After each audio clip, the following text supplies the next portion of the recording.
So, good morning or good night, depending on where you are in the world, and welcome to another album review of The Shield Dude on a Couch. I'm your host, Hector, and today we're going to talk about the brand new album by Judas Priest, and it's called Invincible Shield. And it's their follow up to Firepower that came out in 2018, and that was a great album. And you may ask yourself, is this album continuing on the greatness of Firepower? And the short answer is yes. This is another amazing album by Judas Priest, and it's incredible that Rob Halford, at his age, I think he's like 73 years old, he can really belt out those high-pitched sounds and singing so great. I'm telling you, he sounds as great as he did back in his 80s heyday. It's just amazing. So from this album, we had already received 4 singles, and it's 11 tracks, unless you count the extended version that it's they have 3 extra tracks, but I'm just counting the 11 tracks on the normal edition of this record. So they released Panic Attack, The Serpent and the King, Crown of Horns, and Trial by Fire. And I liked all 4 singles. I think Crown of Horns was my least favorite. That's the most like mid-paced song. But Panic Attack, which starts the album, that's a great album opener because you really get that riffage from Judas Priest, like really new wave of British heavy metal. So good, so clean sounding the guitar on this track. And Rob Halford belches those like the high-pitched voices, sounds so great that you really can't go wrong. It's a great album opener. And then The Serpent and the King, which was the last single they released, is the second track on the album. And yeah, it's got those Painkiller vibes to it. Great riffing again. Rob Halford sounds great. And this is an album that is very high-paced. Something that I gotta say, the first 5 tracks on this record is banger after banger after banger. I was like having so much fun listening to this. You have the first track, Invincible Shield. That could easily have been another single.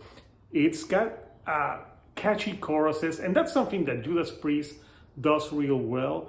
They do choruses that really are earwormy and melodic, but also like after a few listens, like they stay on you. So great for singing along. That's something that Judas Priest has always had. Like, who hasn't been sung along breaking the law sometime in their life? So then you have tracks like Devil in Disguise, Gates of Hell. I'm telling you, more bangers. Great guitar solos on all of the tracks. And again, the production on this record is top notch. Everything sounds so clear, so crisp, and I like that. And then you have Crown of Horns, which is the track like right dab in the middle. And it slows down a little bit. It pushes the brakes a little bit because the first 5 tracks is speed, speed, speed, and more speed. And on this one, they take a little breather. But I think it's good because it prepares you for the second half of the album. And again, the second half of the album, it's again banger after banger after banger, more bangers. You have after Crown of Horns, As God Is My Witness, and that is a little bit faster. And again, Rob soars over those like dueling guitars so great that just amazing. Then you have the other single that they released, Trial by Fire, which is a great track. Again, Rob Halford, where he goes like, Trial by Fire, something like that, because that's my best impression of Rob Halford. Obviously, I do not have the pipes, people. And another great track. Again, the guitars on this record are so great, so crisp. They have like a tone that I don't know if I would describe it like the new wave of British heavy metal tone or the Judas Priest tone, because you can hear them and you're like, yeah, that is Judas Priest. Then you have songs that are a little bit more mid-paced, like Escape from Reality and Sons of Thunder, but they're really good. I think here it takes a little bit of slowing the pace, and it lets Rob Halford again like shine with those vocals that soar over the music.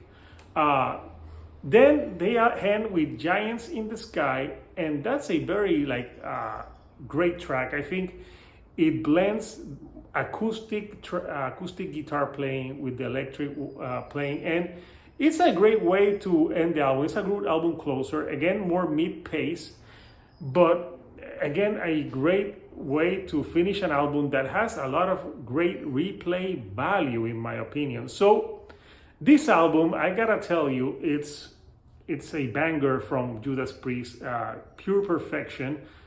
It's very anthemic sounding. You hear these tracks and you're like, this is meant to be played in a huge arena and people singing back to Rob. Great tracks. And I gotta say, last week we had Bruce Dickinson and now we have Judas Priest. And I think Judas Priest should send this album to Bruce and tell him, this is how you do a funk metal record with no Disney shit.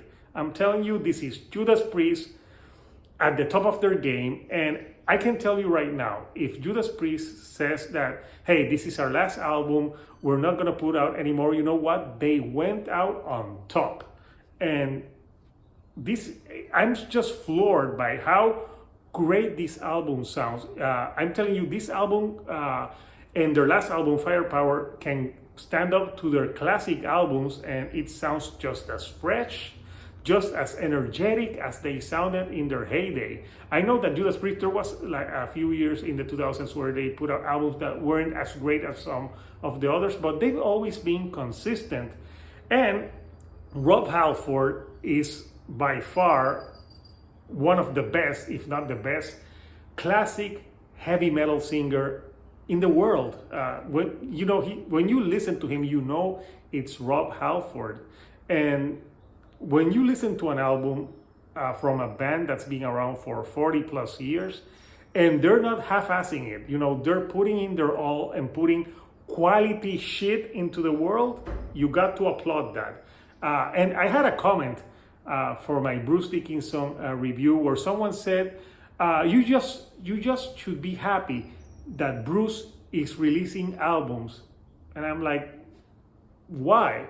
I want them to release good albums. So just look at this. Judas Priest, they're from the same time, and they're releasing quality material that would stand right next to their classic albums. So if you I do not, obviously, I'm thinking this is probably one of the biggest, if not the biggest release for 2024 right now that's being released. And Judas Priest does not disappoint with Invincible Shield. Just an amazing record all around, and the replay value for this is very fucking high. So I want to know from you people, what are your favorite tracks from Invincible Shield by Judas Priest? Comment, I would want to know. And if you like the videos that I'm putting out, do not forget to give me a like and do not forget to subscribe. That helps me with the YouTube algorithm to get to more people like yourself. So until next time, people, this is Hector, the Shield Dude on a couch, and I'll see you all right here on the couch. Thank you and goodbye.